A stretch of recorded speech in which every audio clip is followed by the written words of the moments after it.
ازيكم يا حبايبي؟ عاملين ايه؟ يا صباح الفل والهنا والسعادة على قلوبكم يا حبايب قلبي. النهاردة فيديو جديد من فيديوهات عالم هبة. قبل ما نبدأ الفيديو يا ريت نصلي بنا على النبي. اللهم صل وسلم وبارك على سيدنا محمد وعلى آله وصحبه أجمعين. النهاردة الفيديو بيتكلم ايه؟ انا النهاردة مش هعمل معاكم منيو الاسبوعي او منيو للشهر. كل واحد ظروفه مختلفة عن التاني. اللي موجود عندي النهاردة ما ينفعش يتعمل عندك. انا ما جاليش ضيوف مثلا مفاجئين، فانا المفروض النهاردة هعمل رز وبطاطس او مكرونة وبطاطس، فدوت مش اي ضيف ينفع يتقدم له الاكل ده. لا، لازم نعمل الواجب مع ضيوفنا، لازم نطلع حسن الضيافة من عندنا، حسن الكرم.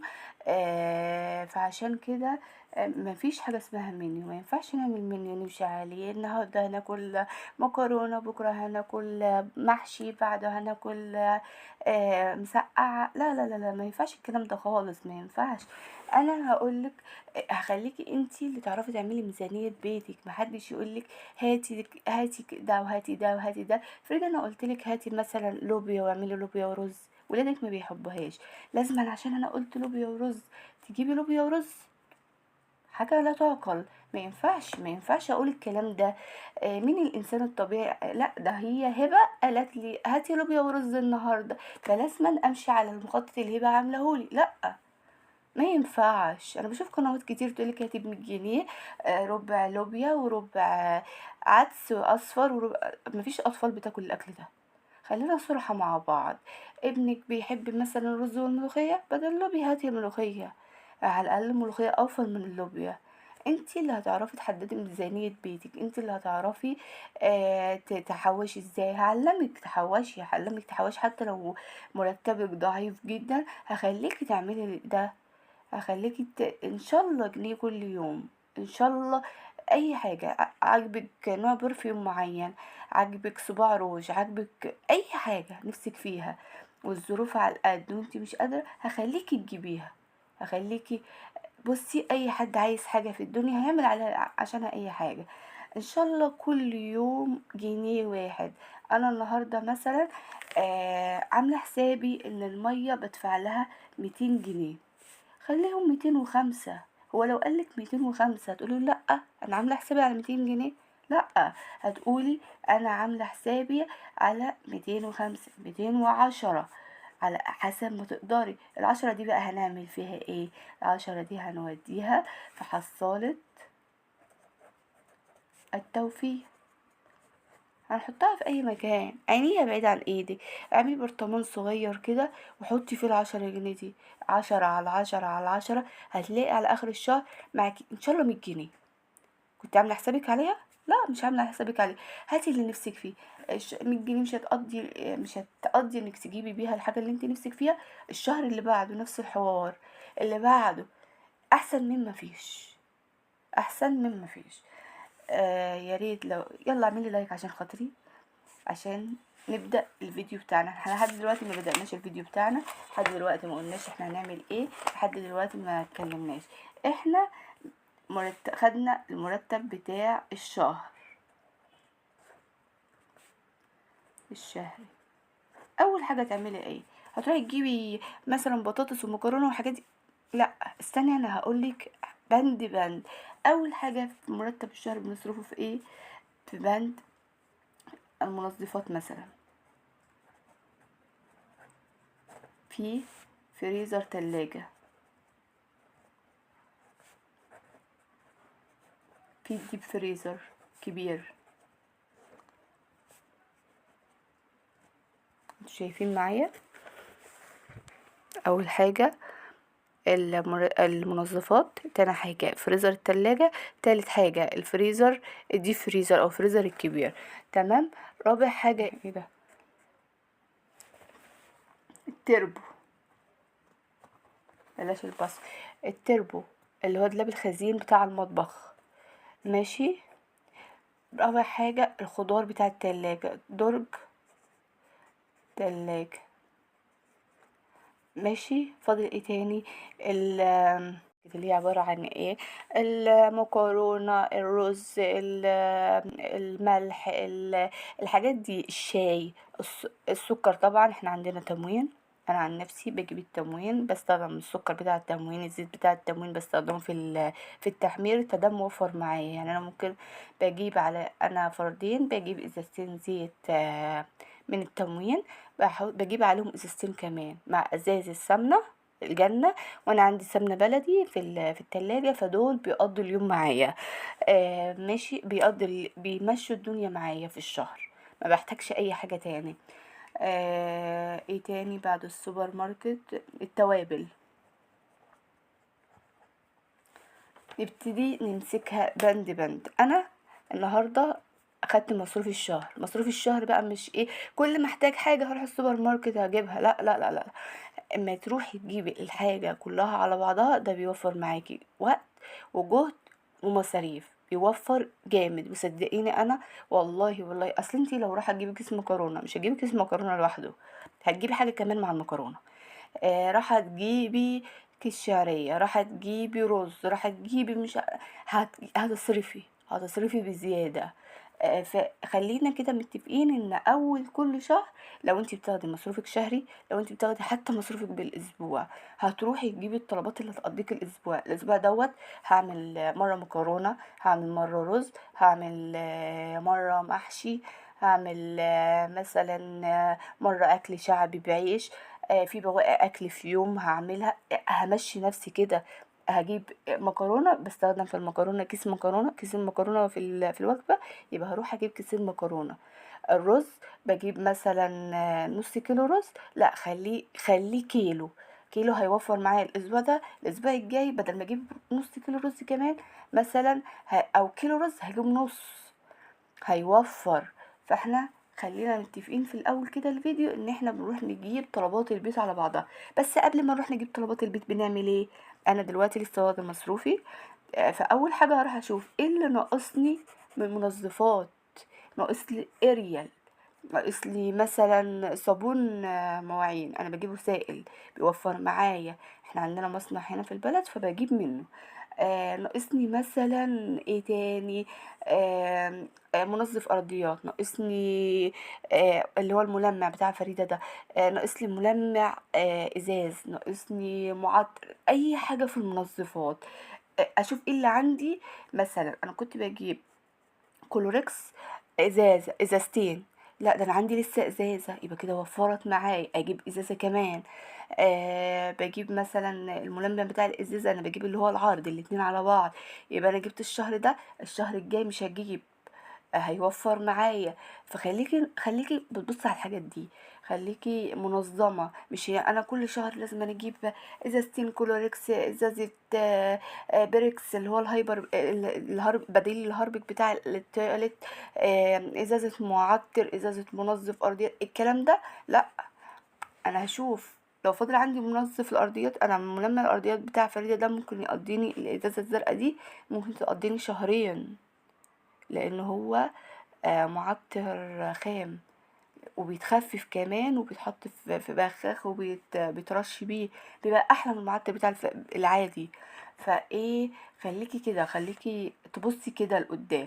الفريزر بتاع التلاجة، شوفي انت تحطي ايه في الفريزر بتاع التلاجة. عيش، انا برضو عيش التموين بجيبه، فبيوفر معايا برضو.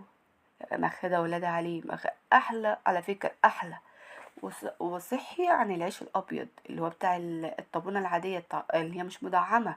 فليه اروح اجيب ب50 جنيه عيش من اللي هو الابيض ده ومش صحي وما بيشبعش زي العيش القمح. القمح مفيد للاطفال، مفيد لجسمنا، مفيد ان هو بيزودش الجسم كزيادة في السمنة، فانضف واوفر. فليه ما استغلش الحتة دي؟ فريزر التلاجة مثلا بحط فيه السمنة، بحط فريزر التلاجة بحط فيه حاجات اللي هو ايه الاستخدام اليومي. اشوف ايه اللي ناقصني في الفريزر بتاع التلاجة، لا ده انا عندي لسه عيش، ما اجيبش دلوقتي عيش. عندي لسه سمنة، يبقى وفرت معايا السمنة. عندي لسه اي حاجة. شوف انت كل واحد ومقدرته، كل واحد الحاجة اللي بتبقى متوفرة معاه.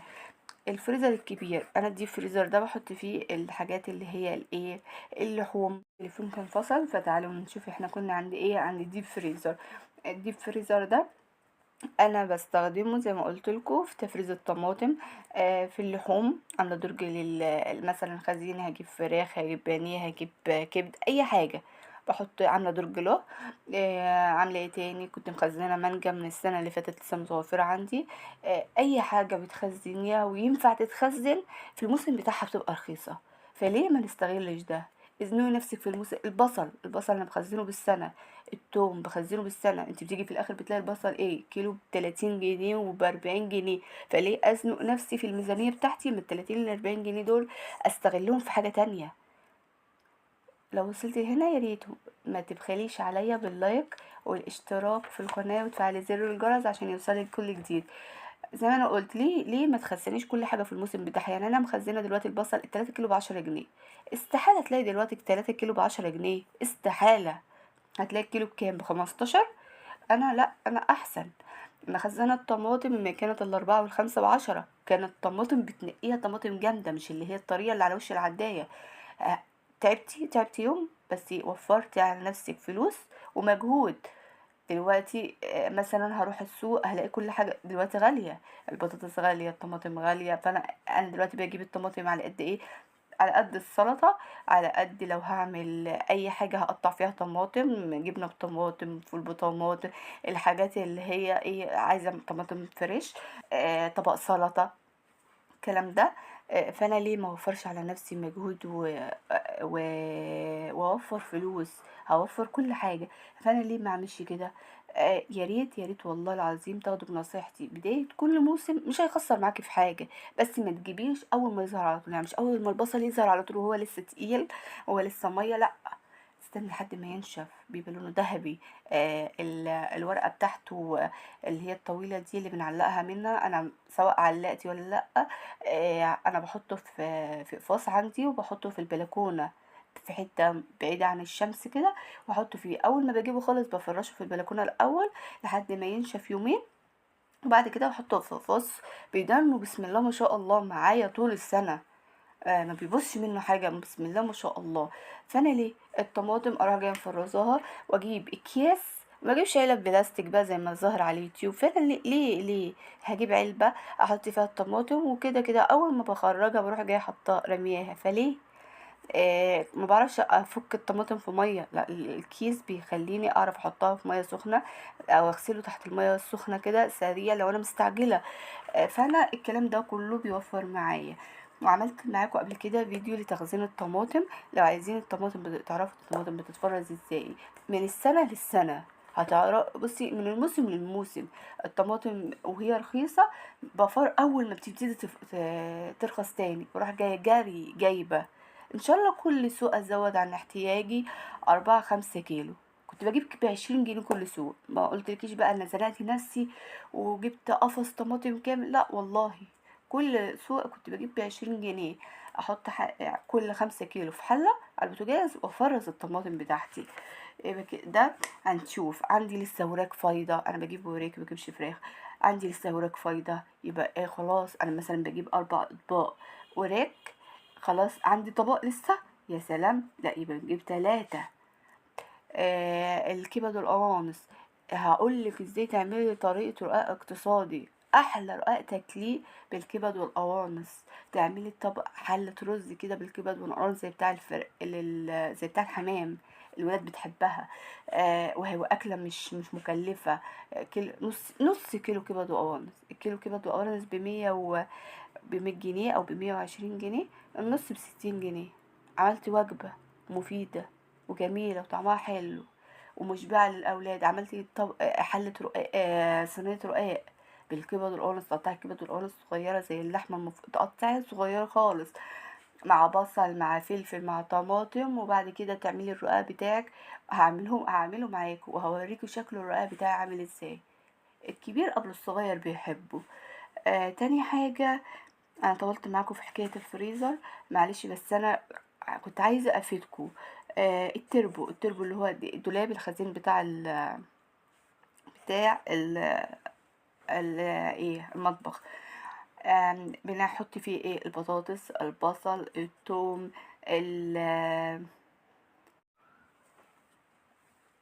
عامله درج فيه لحاجات السوبر ماركت، لان انا ما عنديش بصراحه حته في المطبخ متوفره ان انا اعمل كده، فعامله درج فيه بحط فيه المكرونه الشعريه، الملح، الحاجات دي. ونسيت اقولك، لازما بيتك يكون فيه دقيق، ان شاء الله كيلو واحد. تعملي للولاد، تعملي لهم كيكه، تعملي لهم قرص، تعملي لهم قراقيش، الحاجات دي هتوفر معاكي. بدل مثلا ما تقولي هنفطر ايه، هنتعشى ايه. آه والله ساعات في جو حار هتروحي جايه عامله كوبايه شاي بلبن مع كيك، خلاص. شويه رز بلبن، وهيوم حار الاطفال والله ما بتحب تاكل، ما بتحبش الطبيخ. اللي يقولك لا، هاتي لوبيا، هاتي عدس، هاتي فاصوليا ناشفه، هاتي. والله الاطفال ما بتحبش. ليه اجبر ولادي اللي هم ياكلوا اكل؟ ما هو الاكل ده غالي، الاكل دوت برضو مكلف.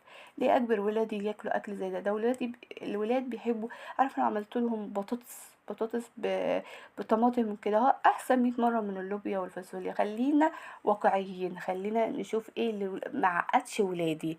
انا عن نفسي ولادي ما بياكلوش اي حاجه من الحاجات دي، فانا ليه اضغط عليهم؟ الاطفال ما كرهمش في الاكل. ما لا، ده بالعكس، لما يكونوا بيحبوش الحاجه دي وتضغطي عليه زياده بيكرهها طول عمره. فتمام. تالت حاجه درج التلاجة دوت اللي هو ايه؟ درج التلاجة دي في ايه؟ دلوقتي في ناس البطاطس ما تستحملش مثلا ان هي بره. لو جايبة كمية كبيرة انا بجيب على قدي، يعني مثلا 2 كيلو. وخصوصا البطاطس دلوقتي غالية والجو حار، فحرام ان احنا نجيبها وتبوظ. هاتي 2 كيلو، 2 كيلو يخلصوا. انزلي هاتي 2 كيلو غيرهم. الخيار، الخضار، الفلفل، الحاجات دي هاتي بنص كيلو فلفل. والله بيبيعوا بالنص، انا بجيب بنص كيلو فلفل. الليمون بصراحه اللي بجيب فيه بيتباع بالربع بالنص، انا بجيب بنص كيلو. عشان ايه؟ يكون متوفر، وكده كده ما بيحصلوش حاجه في التلاجة غير لو قعد شهر يبتدي يتبل ويبوظ معاك. طول ما هو محطوط في الكيس بتاعه ما بيحصلوش حاجه.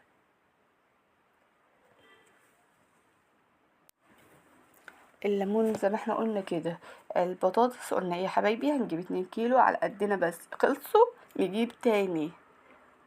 انت لو بصيتي انا بروح جايب، انا مصروفي 2500 مثلا، بروح جايب 1000 جنيه.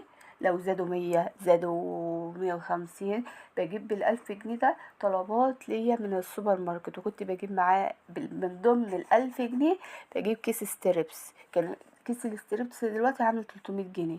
فانا قلت يعني بقى غالي، اجيب بانيه احسن. اعمل ببانيه مكرونه بشاميل، اعمل بيها صينيه طاجن مكرونه بالفراخ، اعمل لهم اقطعه زي الشاورما كده، واعمل له في مكرونه وايت صوص مثلا. اي حاجه هتلاقي الكيلو البانيه رمى معاكي مثلا وجبتين 3 كمان. بروح رايح على المجزر بتاع الفراخ. احنا منحبش اللحوم بصراحه المستورده والكلام ده، فانا ولادي ملهمش في اللحمه قوي، والحمد لله اللي هم ملهمش في اللحمه. اللحمه بقت غاليه فعادي مش مشكله. كل فتره كده اجيب لهم كيلو، اقسمه على مرتين كده. لكن هم بصراحه والله ملهم في اللحمه قوي، عندهم ياكلوا فراخ او الدبوس زي ما بيقولوا، وما ياكلوش اللحمه. راح وملهمش في الصدور بتاع الفراخ، مبياكلهاش غير بانيه. فالمهم بروح جايه رايحه على المجزر، جايبه بمثلا 600 جنيه حاجه اسمها المجزر. اجيب ايه؟ وراك، نص كيلو بانيه، اجيب نص كيلو كبد وقوانص. وساعات بيزيد عن 600 حسب سعر الفراخ، ممكن يوصل ل800 جنيه. كده كام؟ من 1000 ونص كده. 1000، قولي 1700، نقسم البلد نصين، 1700 جنيه. اتبقى معانا كام؟ 800 جنيه. 800 جنيه دول بخليهم في جيبي. بس قبل اي حاجة صحيح نسيت اقولها لكم، لازم نخرج حاجة لله، صدقة. ان شاء الله 20 جنيه، ان شاء الله 10 جنيه. ربنا هيبارك في حياتنا، ربنا هيبارك في رزقنا، ربنا هيبارك لنا في ولادنا. حتى بصي خليكي ماشية كده، ودي لابنك هو ال10 جنيه دي اديها لحد محتاج. والله هتفرق جدا جدا جدا في نفسية الطفل نفسه، هتعوديه على كده ان هو بص لغيره. يبقى كده قلنا يا حبايبي بنجيب ايه بقى؟ مكرونة، ملح، قهوة، شاي، ينسون، شاي اخضر، نعناع، الحاجات اللي ناقصة، كاتشب عشان ابني بيحبه، دقيق، ايه تاني، الحاجات اللي هي ايه بتاع السوبر ماركت، المنظفات. انا بدخل السوبر ماركت كبير، بروح جايبه كل اللي انا محتاجاه منه. التوابل بكون في السوق، ده من ضمن ال800 جنيه. ال800 جنيه دول بروح بيهم الاسواق. يعني قولي كل سوق مثلا، انا بروح بصراحة سوقين بس في الشهر، 300 مثلا، بالنسبة للأسعار دلوقتي 300 300 600 جنيه. هيتبقى كام؟ هيتبقى 200 جنيه متوفرة معايا من فلوس الشهر، مصاريف. طفل احتاج حاجة، انا احتجت حاجة، خلاص حاجة من الخزين خلصت واحنا في اخر الشهر. ما احتجتش هتتوفر، محطوطة على جنب، دي تتحط اول حاجة على جنب للطوارئ. احتجت خدتها، ما احتجتش وفرتها معايا. مش لازم انا اصرف كل اللي في ايدي. ديت التوابل دي خليكي ناصحة، متقولش هات ب5 جنيه و10 جنيه، حق وحقك. ربع كيلو ب30 جنيه، خد الربع كيلو، هاتلي ربع كيلو، هاتلي هولي على الميزان. لكن 5 جنيه 10 جنيه تشيلي شوية تحطهم لي في كيس، حق وحقك ربنا. الميزان هو اللي بيفصل بيني وبينك. انا مديك فلوس، تديني بالوزن قصادها الطلب اللي انا محتاجاه. اقول له مثلا ممكن تجيبي للفطار فول وتروحي جايه عاملاه. الفول تقريبا ب30 جنيه او 40 جنيه كيلو. هيقضي معاكي كام؟ هيقضي معاكي كتير، لانك انت مش هتفطري كل يوم فول، مش هتفطري ولادك كل يوم فول، ممكن في يوم سندوتش انا بعمل كده. انا والله العظيم ما مش بجهز لولادي، ممكن اطقش لهم بيضتين يوم، تاني يوم حلاوه، تالت يوم سندوتش جبنه، كده. انا ولادي بيحبوا الاكل السريع ده، ما بيحبوش الاكل اللي هو تقعد على صينيه وتاكل، بيحبوا الاكل اللي بسرعه بسرعه بسرعه. كده كده الاطفال بتاكلش في الحر ده. زي ما انا قلت لكم كده، الميزانيه ديت انتي اساس ميزانيه بيتك، انت اللي تعرفي تحددي بيتك ناقصه ايه ومحتاج ايه. مش حد هيقولك هاتي ب100 جنيه كذا، هاتي ب100 جنيه كذا، هاتي انا ممكن افيدك، انا ممكن اقولك هاتي وهاتي وهاتي وهاتي، وهخليكي 500 جنيه تقضيكي الاسبوع. بس ليه اجبرك تجيبي حاجه انت ما بتحبهاش؟ الفاكهة، حد هيطلع يقول لي دلوقتي طب والفاكهة؟ ما الفاكهة من ضمن ال300 جنيه بتوع السوق. انا ما بروح السوق بروح اجيب لولادي، بجيب خضار، بجيب فاكهة، بجيب اي حاجة ناقصاني. كل اللي ناقصني بجيبه من السوق. بجيب طماطم وبطاطس، ملوخية، خضار للمحشي، محشي. في حاجة ممكن توفر معايا، مثلا اجيب 3 كيلو بتنجان، انت بتاكلي كيلو ونص، اعمل 3 كيلو، هيخسروا معايا؟ بالعكس، لا، يوم هيبقى معاه فراخ ومحشي، تاني يوم محشي عادي، في عندي شوربة متوفرة، فانا كده وفرت يوم معايا. عاملة مثلا ما جبتش بتنجان كبير، جايبة نص كيلو مثلا ورق عنب. ورق العنب دوت، تاني يوم فاض مني شوربة، اعمل ملوخية مع شوية رز، ملوخية ومعاها اكل شعبي، بيض، بطاطس، بتنجان، الكلام ده، وجبنة. ليه لا؟ اتقضت معايا الدنيا، مشيت معايا، ما تخليش.